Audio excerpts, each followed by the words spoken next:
Alright, Dapper Cracker back at you. Got an unboxing to do today. I got my huge ass daly in and a couple of wild beasts. We're going to do a review on this thing too.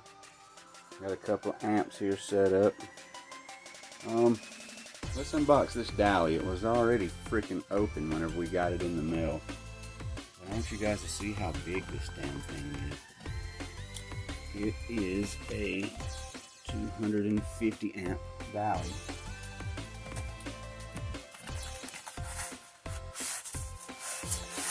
Look at this monster.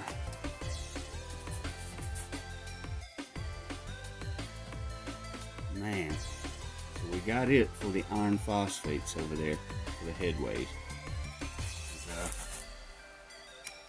I know it's going to draw some current with these big amps we're going to put on them. But alright, I'll get back with you guys. Let's check out this wild beast.